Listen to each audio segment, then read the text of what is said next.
I feel like the luteal phase gets so much hate. I know she gets a bad rap, but we honor and respect all of our phases. Should I feel guilty wanting to eat more in the It's luteal like phase? asking, should I feel guilty that I get tired every night and my body needs to sleep? I can't work 24 hours of the day. Trust that your body wants you to feel amazing. We've been told or we've heard, our emotions are all over the place or unpredictable.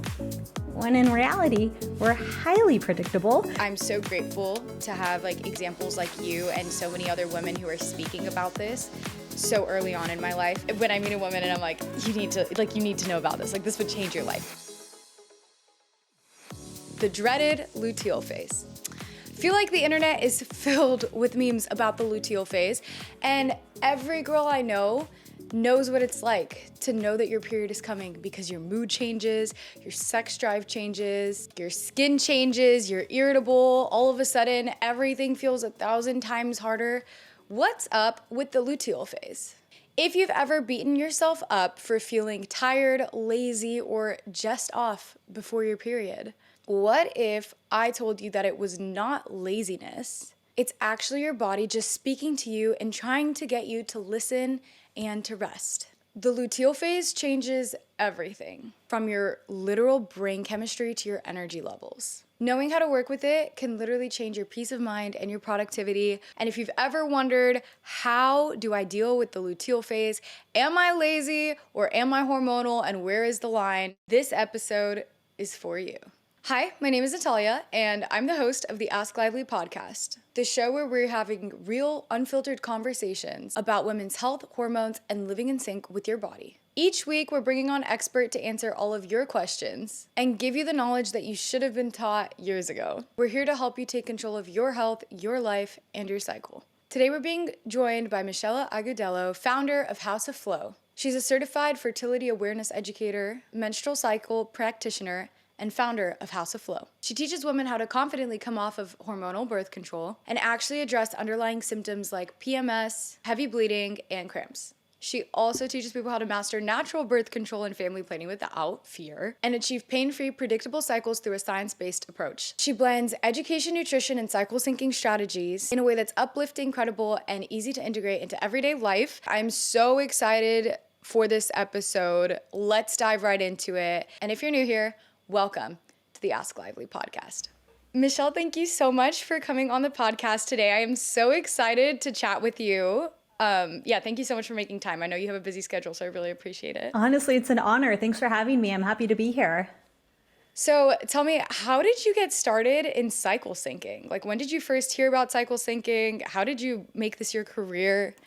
I know, the fun question for anybody who works in the period or hormone space, how did we get started?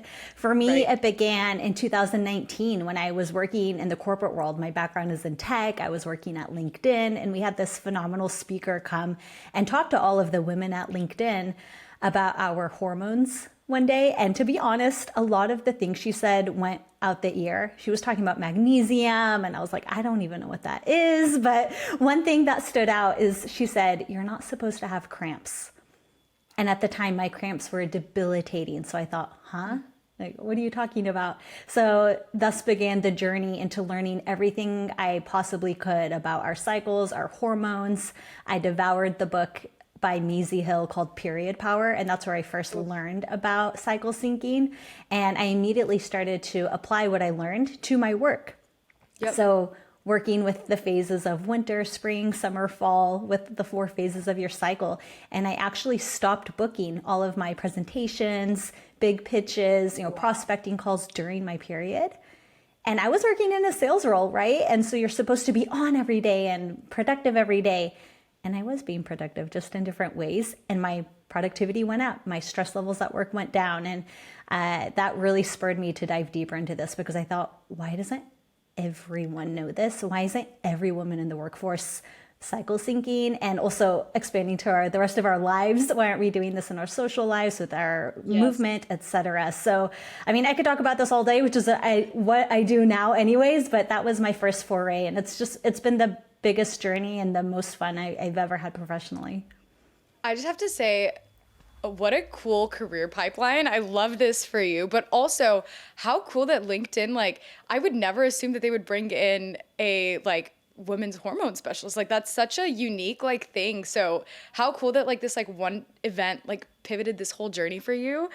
Did you ever think that you would end up like helping so many other like guide women through getting off of birth control and like starting House of Flow? And what is House of Flow, by the way, for people listening who don't know? Yeah, so thanks for asking. House of Flow it's my baby. It's my company where I help women confidently come off hormonal birth control so that we can actually address underlying symptoms, cramps, PMS, reduce pain from endometriosis naturally, so that they can enjoy their periods. And a big thing for a lot of women is they come off hormonal birth control, but they're not ready to conceive. So I also teach them natural birth control, which is 99% effective whenever you learn the method accurately, which is just as effective as the pill. And I feel it very strongly that all women should have this basic body literacy so that we understand how our bodies work, how our hormones work, and that we have that agency and decision-making ability over how we feel when we become pregnant, XYZ. So that's what I do now. I'm also about to launch my new online program called The Flow Method, if anybody is interested or keen on joining. But going back to your original question about, did I ever think I would be able to help this many women? I think like every girl, I'm, so inspired and motivated by Sarah Blakely. So I always thought I wanted to do something. And after LinkedIn, I went to a company called Shopify. This was before I made my full transition. I was still working in the corporate world, and Shopify is an online e-commerce platform where I got to speak with a lot of founders who were building their businesses online. And more so than selling to them, I had way more fun talking to them about how you got started. What are you doing? How did you take an idea and fully form it into something? And so speaking with founders every day really inspired me to say, hey, just take action, right? Like you can build something. It doesn't matter who you are or what your background is. And so I feel like I had all of these stepping stones along the way until the timing was right. And I felt like, yep, I know what I want to do. I have my purpose, my passion, and I'm ready to dive right in. And so, yeah, that's what I've been doing the last few years, is just learning everything I could about our cycle and actually turning it into a business. Okay, so I don't want to get too off tangent here. So this is something off camera another time, or maybe even we do an episode on this, but I think it's really cool that you were able to start cycle syncing and bringing that into both your corporate life and then as an entrepreneur, because I always say, like, I fully believe that like women were never like, we weren't made for a 9-to-5. Honestly, I think women were meant to be entrepreneurs because you do have control over your schedule, but so many people like don't have that luxury of like being able. And so I think it would be really interesting, and we're not going to dive into this right now, but I would love to hear so much more about your journey with like, okay, how did you apply this when you were still like working a corporate job? Because I think there's a lot of people who are like, well, I would love to cycle sync, but I don't have the luxury of like sleeping in when I'm on my period. And then vice versa, like as an entrepreneur myself and being super passionate about that, I love what you're saying about like, and how inspiring it is like getting to speak to founders every day and like how you took that and created your own journey. But okay. Going back, because I feel like we could take this on so many tangents and take it so many ways. But going back to what you were originally talking about with super painful cramps and like and body literacy, and even talking about awareness, like this is something that I'm so passionate about, that I just wish that whatever decision people make for like birth control or their cycle, I just don't think we're educated enough. Like most women that I talk to on a day-to-day basis, like still believe that you can get pregnant any day of the month and have like no idea that the fertile window is like so small. And like just the education for options, right? Or understanding that you don't have to be in pain. Like I think we still have such a long way to go on education and just familiar, like you said, like body literacy. So I'm really excited to dive into this topic today. So let's talk about the luteal phase. So maybe people are listening and they're like cycle syncing experts, but maybe someone's listening, they don't. I feel like most women now have like, there's memes all over the internet about the luteal phase. I feel like the luteal phase gets so much hate from all of us for valid reasons sometimes. But for people who aren't familiar, like what exactly is the luteal phase and when does it happen in the cycle? Yeah, so the luteal phase is the second half of your cycle, and it begins from the day you ovulate and continues until the end of your cycle. And an easy way to remember the first day of your cycle is the first day that you need to take action. So the first day that you actually need to use a tampon, pad, period product of your choice. So the first day that you have a proper bleed is the first day of your cycle. So any spotting you see before your period begins is actually part of your previous cycle. So your luteal phase is from the first day after ovulation all the way until the end of your cycle, including any days of spotting before your period. And I know she gets a bad rap, but we have 4 phases and we respect all of them all. We honor and respect all of our phases. So this is why it's important to know what's going on. Yeah.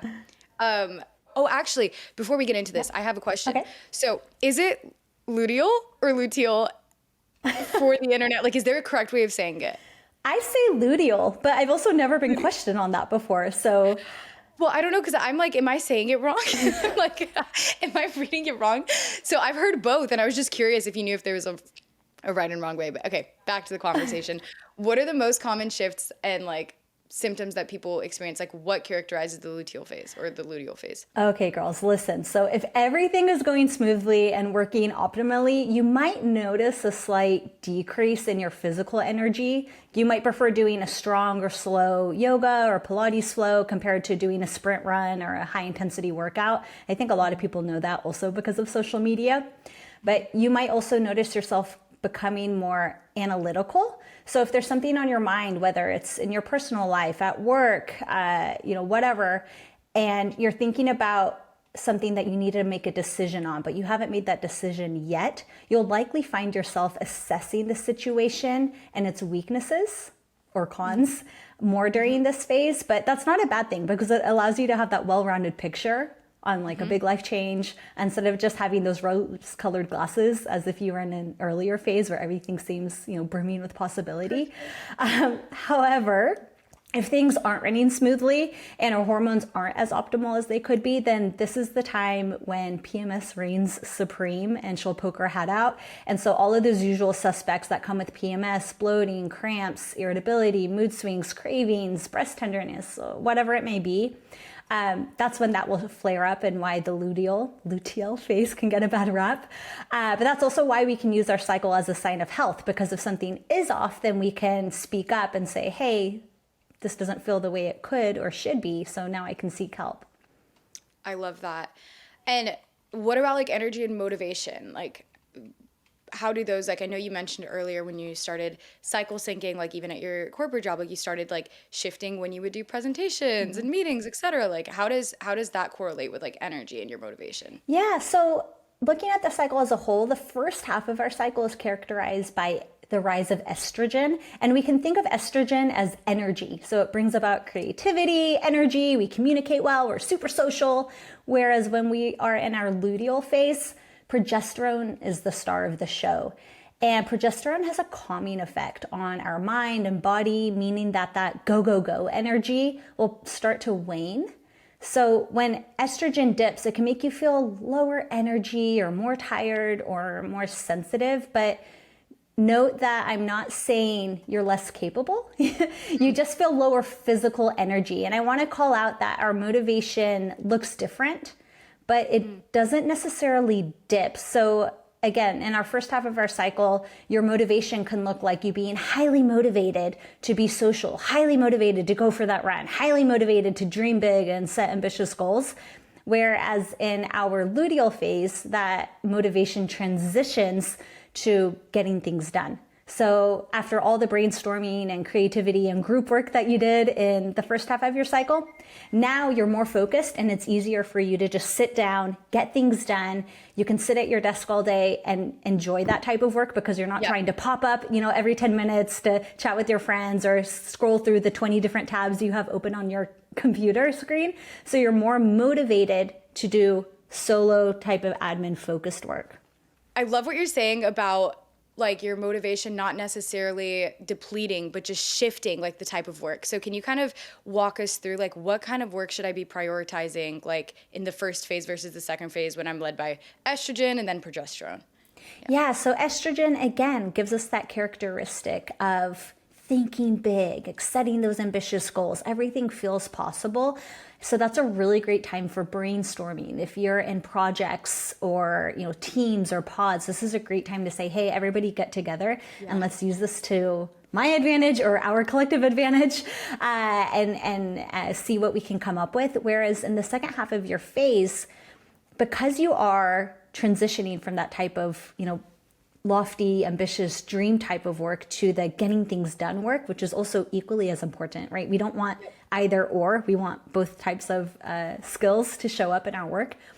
Because of that, you can use it to your advantage and schedule your detail-oriented type of tasks. You want to tie up some loose ends, so you may not feel like starting a big project during this time, but you'll be really great at finishing things, editing, copywriting, reviewing, organizing, strategic account planning, like the kind of work that benefits from that detail-oriented focus is going to be great for you.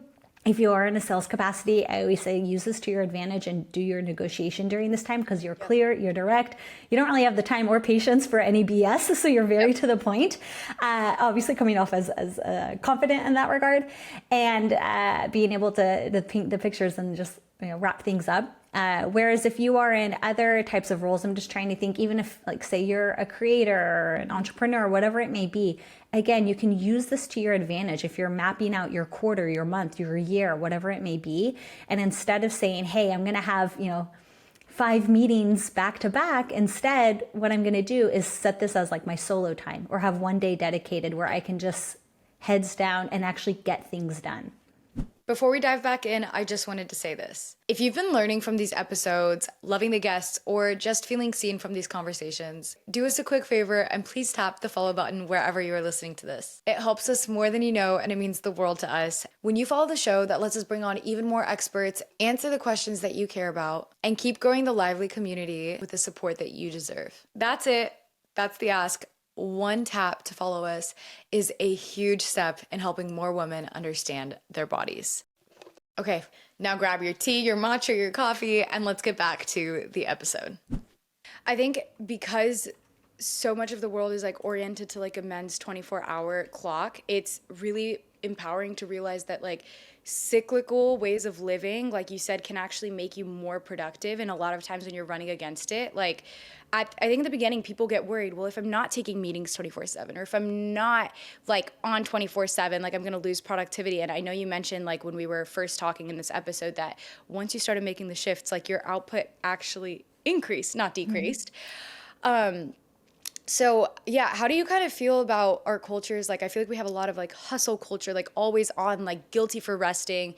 I think a lot of times as women, like we feel pressure that like we need to be working the way like our like counterpart, like men are like working in the workplace and other places. And it can be hard to be like, no, like I know that they're putting out a bunch of output today, but today I'm gonna shift what my output looks like. So how do you feel like navigating? Yeah, like how do you navigate that? And was that ever difficult for you when you started? Yeah, whenever I first started cycle syncing in the workplace, I didn't tell anyone. Yeah. First of all, because this was 2019, right? So people would not understand it. People would not understand. Nobody was talking about our periods back then, right? And this wasn't that long ago. And it was pre-COVID. So everyone's in the office every day. I was not about to talk to my male manager about my period, right? Like the landscape was totally different. So I didn't tell anyone. But today, obviously, that's shifted. And I love to reference the pictures that we see floating around on Instagram and LinkedIn of what we think success looks like. And it's the straight upward diagonal to the right arrow, when in reality on the bottom it shows what success really looks like, and it's the squiggly line, loop-de-loop, goes backwards 5 times and upside down. And so for some reason, even though we know that, and those type of pictures and images on social media get a lot of comments and likes, and yeah, this is really what it looks like, for some reason, like we're not allowed to show up differently or kind of deviate from the status quo yet, because of our hormones, right? So even if you still get your work done, you still do a workout or sleep or eat, whatever it is, we're told that it's supposed to be the same intensity of doing, when in reality, we should be focusing on the same result. Like I don't good. So yeah. Good. Yeah. I mean, and like speaking of results, like we all understand what that looks like. Nobody expects you to do a workout today and have a 6-pack tonight. We don't expect you to eat organic for one meal and outdo years of processed food. We don't expect you to do one Duolingo lesson and then you're fluent in a language, right? Yeah. And I don't think when it comes to work, I don't think there's a single CEO who cares if you work 4 hours or 40 hours or 100 hours, as long as you're getting your work done, right? Like no one cares. And so culturally, we have to recognize that, yes, the male cycle falls in that 24-hour pattern, but female cycle falls in that 28-day-ish pattern. And it's in everyone's best interest to recognize this, to acknowledge it, and start working with it so that everyone can show up as their best selves every day, compared to this like cookie cutter type of way of being, just because that's the way it's always been, and we think that we've reached peak productivity. Like that's that's the opposite of what's that word? Oh my God. That's the opposite of a growth mindset, right? Like, isn't there always a different and a better way of doing things? 100%. Well, and just like putting, like, you could put 12 hours in and get nothing done, and you could put 4 hours in and get a lot done. And I think it's exactly what you said, like focusing on output and results. And I think advocating for yourself as well, like creating structure in your life where you can be like awarded based off of like the result rather than like the menial tasks that are like going in and out, in and out, in and out all day, every day. Oh, totally. A clear example of that is like you could be in your ovulatory phase or the first half of your cycle, and you do a HIIT workout in the morning. Yeah. You have 4 back-to-back calls and you own all of them. And then you go to a networking event and you feel amazing and energized. Whereas if you try to do that exact same schedule in your late luteal phase, you're already going to hit snooze on your alarm clock. You're hoping one client cancels a call. You've already messaged your friends saying, hey girls, like can't make it to dinner tonight. Sorry. Because you just want to hang out on the couch. So our body is always telling us what it needs and what it wants. So I like to think that cycle syncing our work and our life is just the best way to never have to bail on plans again. It's the best way to know what type of work to do on a certain day, and that you get the most out of it as opposed to just trying to fit in doing the status quo.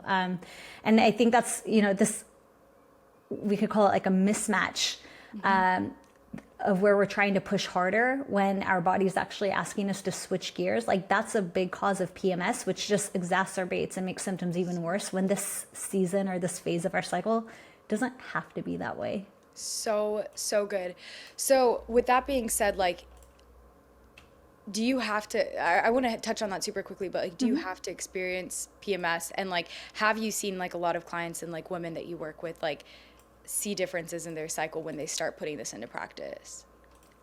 Absolutely. So 2 answers. One, yes, I've worked with a lot of women who have had PMS, and I've seen a lot of women who have reduced their PMS or either significantly reduced it or even fully eliminated it in terms of cramps, even falling into their menstrual phase, reducing their heavy bleeding, reducing their mood swings and irritability.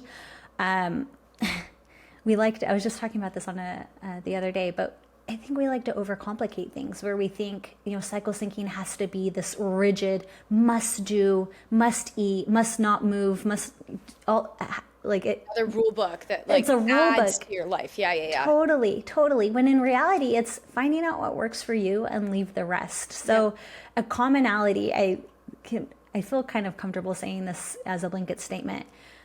A commonality is like a lot of people, we just need to eat more real food. Full stop. Less packages, more real, like closest to the source, single ingredient. Yeah. Absolutely. Like just get your blood sugar under control, and I feel like that will solve like 99% of your problems. Okay, I know I have to say this is something I'm very passionate about because I fell into the and again, when I say this, to each their own, I'm not a nutritionist, but I was a vegan for a lot of years, and I didn't understand blood sugar at all, but I was constantly eating like processed food, like spiking my blood sugar all the time, and it gave me really horrible cramps and PMS and acne and like all sorts of issues that were showing up in my body because of just like the amount of inflammation that I was having, like the amount of like blood sugar spiking that was happening constantly. And when I just like switched to eating like I still eat a very whole foods like based diet, and like you said, focusing on blood sugar, I'm like, why did nobody tell me to look at my blood sugar earlier? So I mean, that's a whole different conversation. But going around this, like, are there specific foods, movement styles, or habits that can support like energy in the luteal phase? Oh my gosh, absolutely. So obviously blood sugar, which we've spoken about, blood sugar stability is key. And this is why we're always harping on about, and anybody in the hormone space is always harping on about, you have to have a protein-rich breakfast. Absolutely. anybody who says otherwise, like they haven't studied the menstrual cycle or the female body. And I can say that pretty confidently. So we also want slow releasing carbs. So sweet potatoes, quinoa, and magnesium rich foods like dark chocolate, 70 to 90% dark chocolate is a great way to get this in. And note that I'm not saying to grab any old chocolate bar and eat the whole thing, right? We don't want to flood the body with sugar, but we do want the magnesium benefits. Pumpkin seeds, leafy greens. If you want ideas, go to Google and type in luteal phase meals, right? Or meal plan, and make it super simple for yourself. It doesn't have to be these beautiful looking meals we see on TikTok or Instagram. Just normal, real, nourishing foods that are readily available at any grocery store anywhere around the world. Again, it's not about overcomplicating it. And in terms of movement, again, go back to listening to your body, but for most of us, we're going to enjoy doing those lower impact Pilates, bar, yoga, walk type of movements. If you do like to lift weights and that's you, good on you. Maybe instead of doing 1,000 reps, maybe do less reps, a little bit of heavier weights, so long as that you're not feeling exacerbated. And sleep as well. I mean, progesterone actually supports deep rest. And so we need to allow ourselves the time to rest. So put our phones away, find a great book that you've been wanting to read, turn your alarm clock off if you have the ability to do so, and focus on yourself and ensure that you're getting the rest, eating the nourishing meals and nutrients, and that you're moving your bodies in ways that feel good as opposed to feel stressful in your body, because we don't want that to happen. And again, like we've been saying, none of this is prescriptive. So find what works for you, but it's cool to be informed and knowledgeable. So now that you can make those decisions based on what your body likely needs. And it's an easy way to start learning what your body is telling you and doing things that feel great consistently, because your cycle isn't going anywhere, right? If you have one now, it's not going to stop until you hit menopause. So, well, and I love what you like reframed of like rest is productive too. And also what you said about, it's not about doing this black and white thing where it's like, okay, like I can't take any meetings, or I can't work out at all, or I can't, I really, what I'm hearing you say, and tell me if I'm hearing this accurately, but it's like reframing almost like your frame of mind, that you're taking like the energy that you're doing life with. Like obviously like you still have to move through life, but like how are you moving through life? Like, are you giving yourself like, I read this quote somewhere that like a lot of life is in the in-betweens of things. Like it's in the like small breath that you take like in between like activities. It's in the way that you like savor like your cup of coffee, the way that you like, you mentioned like turning your alarm off if you have the capacity. But I think it's like you said, it's like, it doesn't mean like don't work out, but it does mean like when you work out, like are you mentally aware of like the fact that your body has less capacity to handle stress? Like, are you giving yourself grace for maybe like, I don't need to show up today the same way I did last week? So I think a lot of women, coming back to laziness, a lot of women like label themselves as lazy during this time. So like, what do you have to say to them? And also if someone hasn't tracked their cycle, do you recommend, I mean, we know the answer to this, but like, do you recommend tracking your cycle? Absolutely. Absolutely. So 2 things on this. In terms of feeling lazy, you're not lazy. Like, you have permission to rest. It's okay to rest. We've been taught that taking actions and doing things means productivity, when in reality, by definition, productivity is just getting things done with less time or effort, right? And so because nobody told us that this is normal and what's happening in our body, most of us were taught to measure our worth by how much we can push through, right? I'm so resilient, I can push through, mind over matter. When in reality, our brain and our body is saying, can we please slow down? Because anything other than this, we tell ourselves, oh, I'm failing, I'm not showing up in the best way that I could. When in reality, we need to slow down, because otherwise we stress ourselves out. And the last time I checked, being the most stressed person is not being the most productive. You don't make the most anything. Yeah, you don't make good decisions when you're stressed. Like long term, it hurts your physical health, which impacts your productivity. Like, everything. And so that's why tracking your cycle changes that narrative, because suddenly you can see the pattern and realize, oh, I always feel this way 5 to 7 days before my period begins. And once you expect it, you can plan for it and stop blaming yourself as being lazy, and we can start to respect that this phase isn't about laziness, it's about being strategic and understanding what our body needs. And so that's why I genuinely feel like every single person should learn how to track and chart their cycle, because knowledge is power. And when you chart and track your cycle, you're getting that real-time informed data into what's happening in your body, in your cycle with your hormones.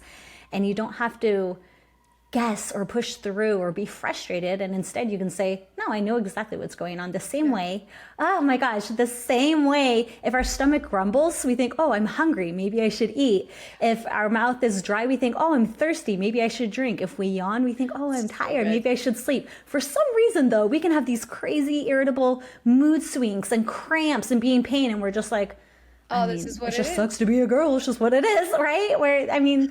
That's just so not the way. And often, women, we've been told or we've heard, they're so erratic. Our emotions are all over the place or unpredictable. When in reality, we're highly predictable. We just have to know what data to look at. And so tracking gives us the data so we know exactly where we are in our cycle. We know exactly what to expect.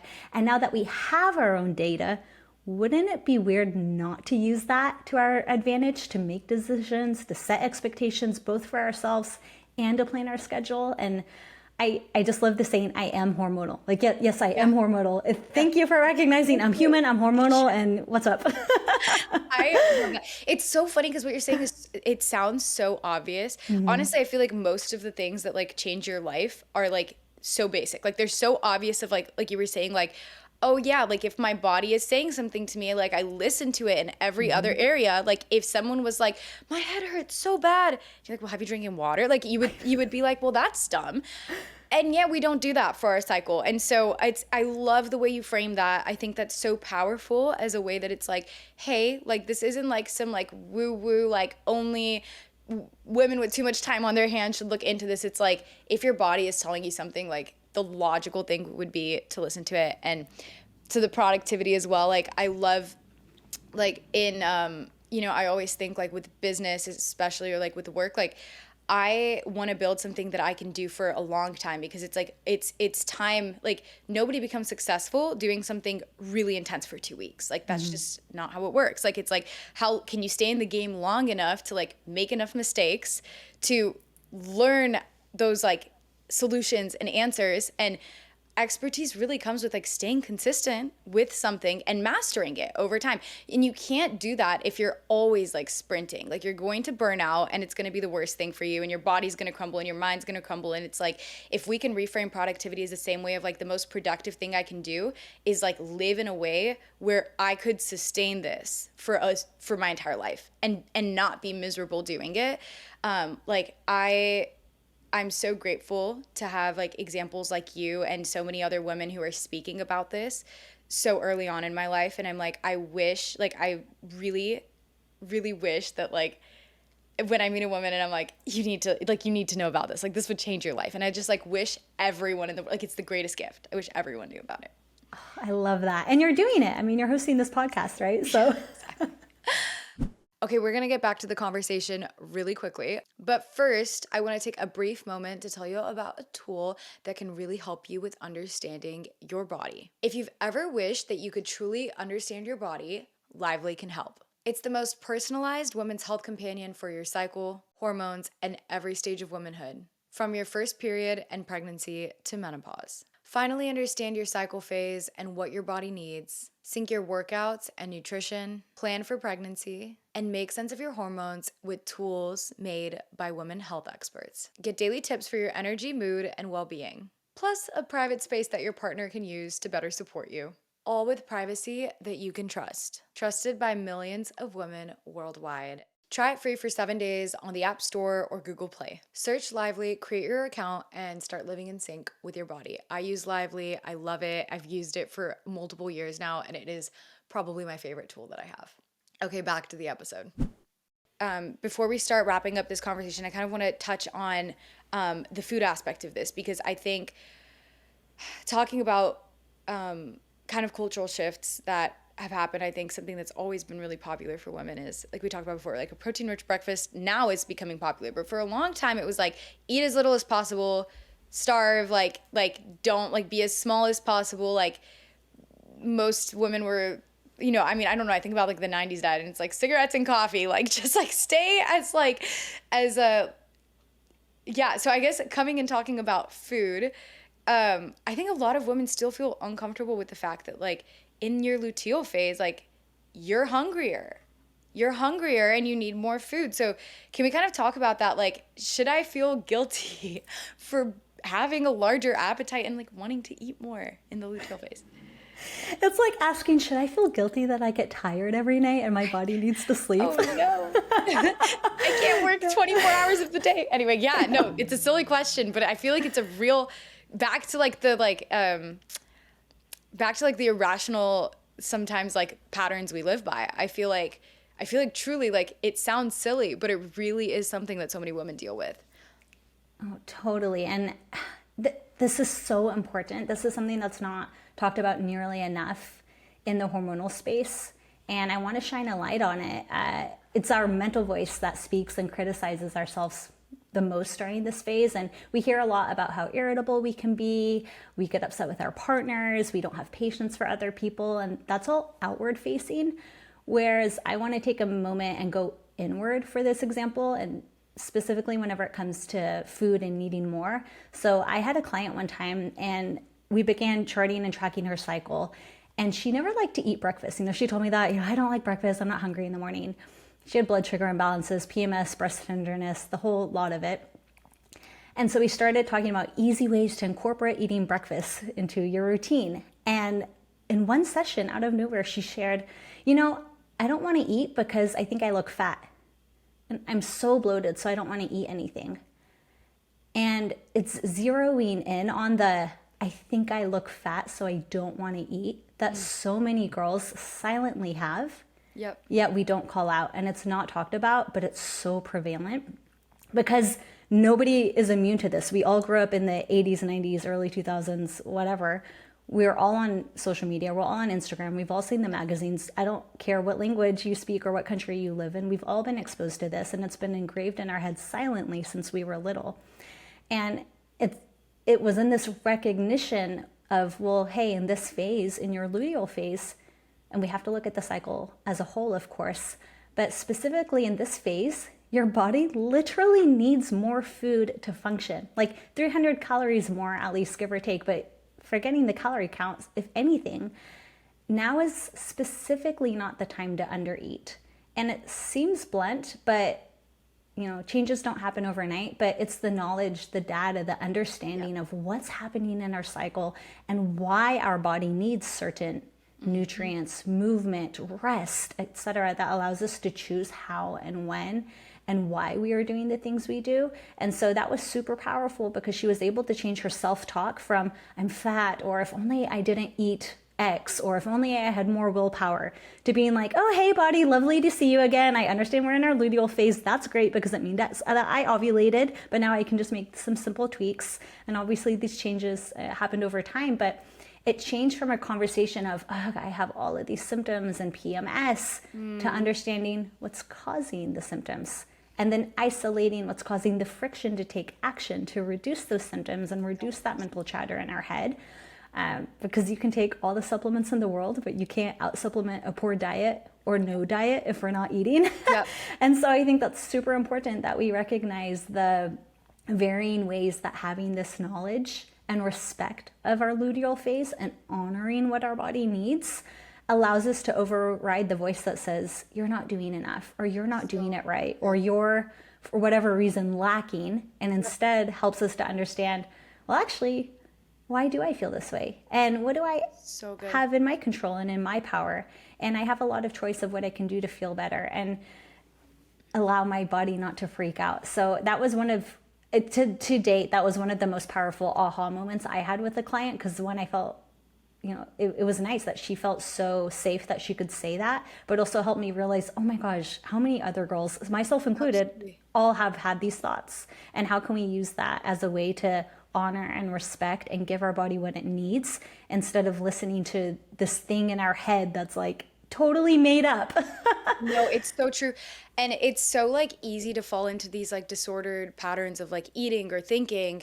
And it's so prevalent, like you said. And I think this is where like having conversations like this is so important, so that you just realize like logically it's like when you hear someone else say it, you're like, well, that's silly. But then you realize like you have your own patterns and your own thoughts and your own limiting beliefs. And so I think with that, it's super comforting when I learned that, hey, during my luteal phase, like your body burns more calories. Like you have a higher metabolic burn. Your body is working really hard, like to prepare for a potential pregnancy. And so you actually not just like want to eat, but like you need to be eating because your body literally needs the nutrients. And so hopefully if you're listening to this, you feel a little bit less alone, and also just this is your reminder, eat, and like eat good food and real food. And yeah, no, so good.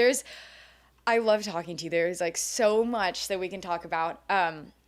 So I guess if someone listening today only remembers one thing about the luteal phase, what would you like that to be?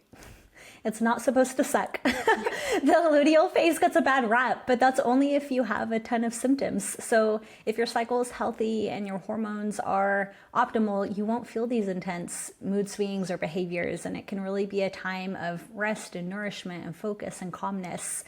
And I mean, doesn't that sound ideal? So your luteal phase isn't about doing less. It's just about doing the right things at the right time and feeling really good. So good. And what's your advice for women who want to stop pushing through and to start like truly, they're like, okay, Michelle, I want to honor this phase. Like I want to like not experience luteal like symptoms. So yeah, just recognize that there are certain things that your body needs. You're so smart and so incredibly capable, and you don't have to settle for putting up with anything in life, especially disruptive and painful symptoms. So start tracking your cycle if you're not already. And this can be as simple as noting the first day of your period, and then keep note of how do you feel each day. Are you super low energy, super social, super high energy? Are you super hungry? What did you eat that day? Were you actually satisfied, or did you feel okay eating lighter meals, or did you need more food to sustain you at the end of the day because you felt hungry? Or what symptoms do you have, if any? And keep note for 2 to 3 cycles, and it will become crystal clear that there is a clear pattern to how you feel. And once you know that, you can begin to schedule your calendar, schedule your tasks accordingly. Make sure that you're not doing a HIIT workout, having a bunch of meetings, and hosting your in-laws when you're in your luteal phase. Yeah, but basically that. And then you can start to build in, the simple steps. It doesn't have to be anything crazy. Just start to build in. How can I get a little bit of extra sleep? How can I make one more nourishing meal this week? What can I do to create a little bit more space in my calendar just to have some downtime? It's really not complicated. It's not in anything that's outward. A lot of these are decisions that are inward that we can make for ourselves. So once you know what to do and what to look for, you can just start and trust the process. It takes 2 to 3 cycles to notice the difference, but trust that your body wants you to feel amazing because you are amazing. Yes. And the status quo should be feeling great every day of our cycle. Oh, this is so good. And I feel like it's so empowering. So you guys listening, if you don't know where to start with tracking your cycle, download the Lively app. It's what I use, and it is so fun. Like I think it's fun because it creates like exactly like it gives you tips for every phase of your cycle, like what to eat, move, and do. It's super aesthetic, has a feature where you can share it with your partner, and it gives you cute little daily notifications on where to start. So be sure to download that. And also, Michelle, if they want to work with you, someone listening is like, I want help. Like I want a coach. I want guidelines. Like where can they find you? Where can they follow you? Oh, anybody listening, I would be so happy to work with you. Send me a note. I'm active, obviously on LinkedIn, but also, of course, on Instagram at Haus of Flow. I'm sure we'll drop it in the podcast notes. But I'm always happy to work with anybody who needs help, either for their raging PMS or if you just want to confidently come off hormonal birth control. I'm your girl. So please reach out, and we're, of course, want to know who listened to this podcast too. So send us any notes that you like as well. Love it. In conclusion, you're not lazy, you're just hormonal, and that's not a bad thing. That's a good thing. You guys, if you have not already started tracking your cycle, download the Lively app. It is so aesthetic, and it gives you tips on what to eat, move, and do in every phase, really in line with today's conversation, the importance of tracking. You can track all your symptoms. It even has a symptom predictor that shows you what symptoms you can be expecting at what time of the month based off of your previous personalized history of logging your symptoms. So you guys, I just really want to remind you again, like, rest is not optional, it's necessary. And Michelle, I'm so grateful that you came on this podcast, and you guys listening, be sure to tune in, share this podcast with a friend, and subscribe and leave a notification and leave a comment. We love to chat with you, or message us at the messages on Instagram at Lively Cycle. And thank you for being part of the Lively family. Love you guys. Bye.